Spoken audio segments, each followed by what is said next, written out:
এখন ব্যাটসম্যানকে সেঞ্চুরি করার জন্য আর মাত্র 1 রান দরকার। এবার বল চলে আসলো আর আউট। আর সেই সাথে চিকুর স্বপ্ন হয়ে গেল ওয়াশ আউট। চুপ করো বান্টি, বাজাবেন আমার মগজের ঘন্টি।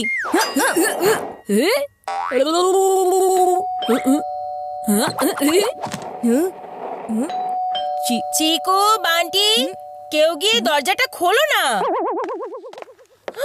হোমওয়ার্ক বাদ দিয়ে টিভি দেখছো? মা, এখনই আমার ফেভারিট ক্রিকেটার আসার কথা। আর যে এখন দরজায় এসেছে তার কি হবে শুনি? মায়ের মার থেকে বাঁচতে হলে হয়ে যাও একটা ভালো বাচ্চা।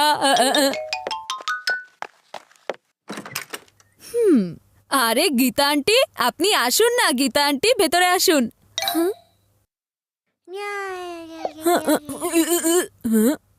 আজকে তো মুন্নাও সাথেই এসেছে। এবার আমার ডান্স প্র্যাকটিস পানিতে চলে গেল। হাই মেঘা। আরে গীতা, এসো এসো। ও মুন্না, তোমার আন্টির কাছে এসো তো। তোমার চিকু ভাইয়ের সাথে দেখা করো। জানো মেঘা, আজ মার্কেটে অনেক বড় সেল শুরু হয়েছে। হ্যাঁ, আর আজকেই তো সেলের লাস্ট ডে। ওয়াও, কি বলছো? তাহলে চলো শপিং করতে যাই। আমি আসলেই যদি যেতে পারতাম, কিন্তু মুন্নার সাথে শপিং করা পসিবল না মেঘা। যদি মা আর আন্টি আউট হয়ে যায় তাহলে আমি শান্তিতে ক্রিকেট ম্যাচ দেখতে পারবো, আর মুন্নাকে বান্টি সামলে নিবে। মা যদি শপিং এর জন্য চলে যায় তাহলে আমার ডান্স প্র্যাকটিসে কোনো বাধা পড়বে না। এই মুন্নাকে তো চিকু সামলে নেবে। আন্টি, এত চিন্তার কি আছে? আপনি মায়ের সাথে শপিং করতে চলে যান না। আর মুন্নাকে আমরা দুজনই সামলে নিব।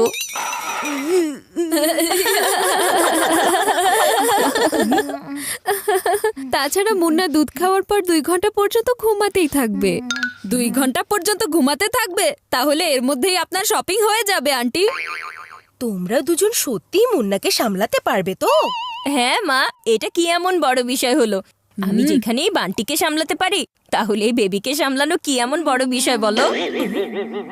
মা, যেখানে আমি চিকুর সাথে থাকতে পারি সেখানে বেবির সাথে থাকা কি এমন বড় বিষয় হলো বলো? ঠিক আছে, তাহলে বান্টি তুমি তোমার রুম একদম পরিষ্কার করে ফেলবে, আর চিকু তুমি তোমার হোমওয়ার্কও কমপ্লিট করে ফেলবে।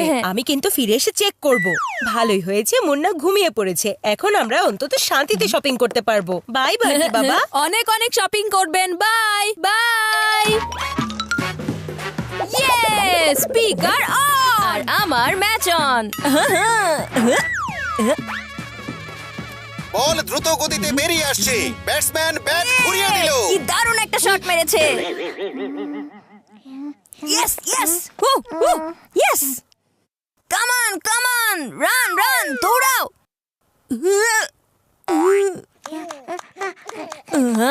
মুন্না, তুমি কিভাবে উঠে গেলে? রিমোটটা ভাইয়াকে দিয়ে দাও। লক্ষ্মী বাচ্চা, দাও। নো, ব্যাটসম্যান কি রান আউট হয়ে গেছে নাকি? থার্ড আম্পায়ার একটু ঠিক করে দেখুন না।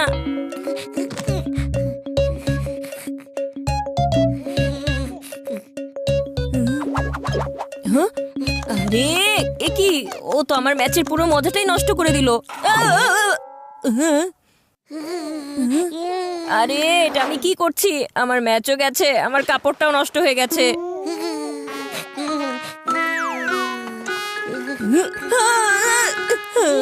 এটা তুমি কি করে দিয়েছো? অনেক কষ্ট করে আমি সব হোমওয়ার্ক কমপ্লিট করেছিলাম, আর তুমি এটার উপর পানি ফেলে দিয়েছো। কি করলে তুমি এটা? এখন আমাকে আবারও অনেক কষ্ট করতে হবে। এই মাথা মোটা বান্টি আবার কোথায় গায়েব হয়ে গেল? এই মুন্নাকে আমি এখন একা কিভাবে সামলাবো? মুন্না হচ্ছে বান্টির রেসপন্সিবিলিটি।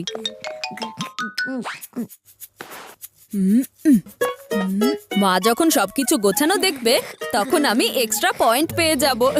এখন আমার সব কাজ শেষ আর ডান্স হবে শুরু। টাটা।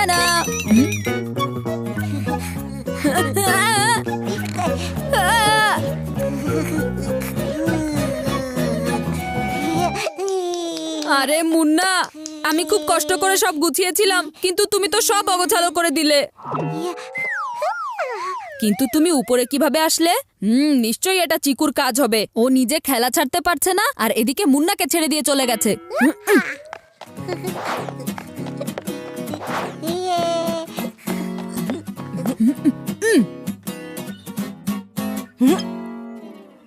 এই বান্টি, বাজাবে না আমার মগজের ঘন্টি।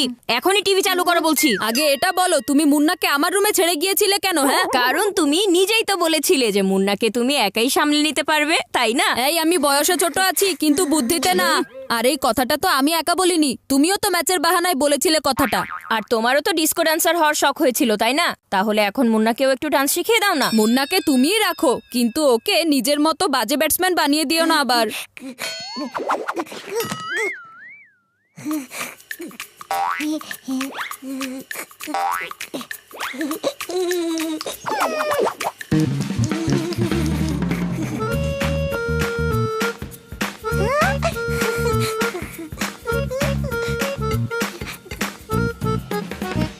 দেখো চিকু, তুমি বড় ভাই, এখন মুন্নাকে তাই তুমি সামলাবে। যেহেতু আমি বড় ভাই তাই আমার কথাই চলবে। মুন্নার খেয়াল তোমাকেই রাখতে হবে। আরে এই মুন্না আবার কোথায় চলে গেল? কি? মুন্না বাইরে চলে গিয়েছে? আরে তুমি এটা কি করলে বরফি? আর তুমি চুপ করে বাড়িতেই থাকো, আমরা মুন্নাকে খুঁজে আনছি। আরে এই মুন্না আবার কোথায় গায়েব হয়ে গেল?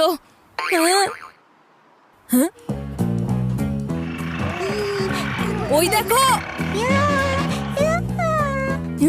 চলো বান্টি।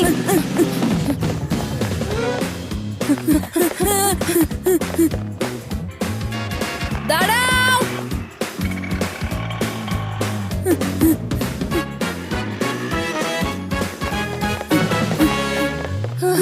আরে মুন্না কোথায় গেল? বাচ্চা এখানে। আপনি না মানে হ্যাঁ আমি তো বাচ্চা, বাচ্চা সুফলা। আরে না না, আমরা একটা ছোট বাচ্চার কথা বলছিলাম। আমি তো শুধু দেখতেই বড়, কিন্তু মন থেকে এখনো অনেক ছোট বাচ্চা। আপনি তো বুঝতেই পারছেন না, আপনার অটোতে যে বাচ্চাটা বসেছিল তার কথা বলছি। ও কোথায় আছে? আমার অটোতে কোনো বাচ্চা কাচ্চা নেই, যদি কেউ থেকে থাকে সেটা শুধুমাত্র আমি। নাম বাচ্চা সুফলা।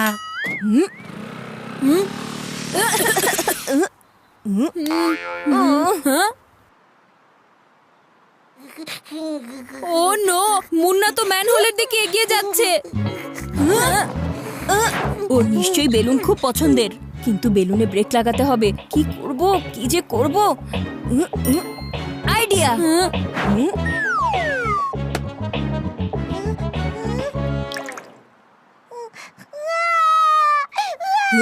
অনেক কষ্ট করে মুন্নাকে হাতে পেয়েছি, ও তো আমাদেরকে নাচিয়ে ছেড়েছে।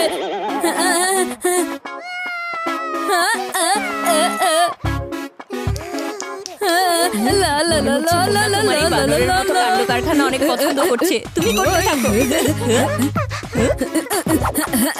দেখো দেখো মুন্না,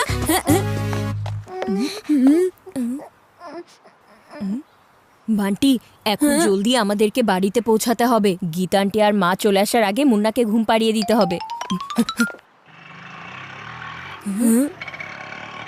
আরে বাচ্চা!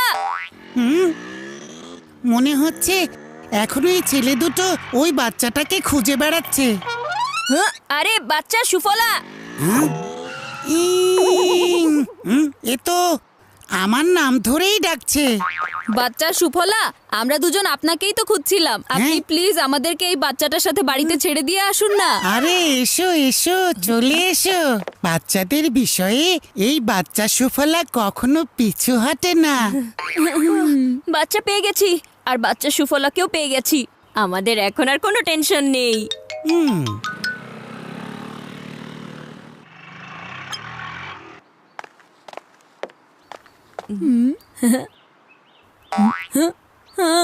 অটো! আমাদের টেনশন তো সামনে দাঁড়িয়ে আছে। ও নো, মা আর আন্টিকে এখনই সামনে পড়তে হলো। এখন ওরা যদি আমাদেরকে মুন্নার সাথে এখানে দেখে নেয় তাহলে 12টা বেজে যাবে চিকু ভাইয়া। ভাইয়া শুনুন, আপনি কি যাবেন? আরে ম্যাডাম, দেখতে পাচ্ছেন না আপনি পেছনে বাচ্চা আছে? বাচ্চা কই? কোথায় বাচ্চা? হ্যাঁ, এটা কি হয়ে গেল? সব গায়েব হয়ে গেল। ওরা তো আসলেই অনেক দুষ্টু বাচ্চা। আজকাল সরলতা তো শুধু এই বাচ্চা সুফলার মধ্যেই রয়ে গেছে। মনে হচ্ছে আপনি চিকু বান্টির মতো দুষ্ট বাচ্চাদেরকে পেয়েছিলেন। দাঁড়ান ম্যাডাম, কেউ যেহেতু নেই সেহেতু আপনারাই বসে হ্যাঁ পড়ুন। হ্যাঁ, চলুন।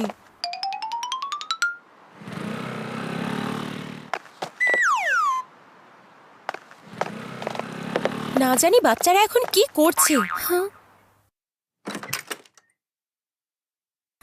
চিকু আর বান্টি এই বাড়িতে থাকতে এত শান্তি, কিছু একটা ঝামেলা তো হয়েছে।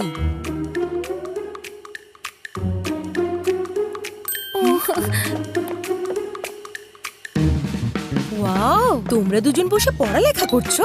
হ্যাঁ মা, আমার ফেভারিট ক্রিকেটারের মতো ফার্স্ট হতে হলে পড়তে তো হবেই।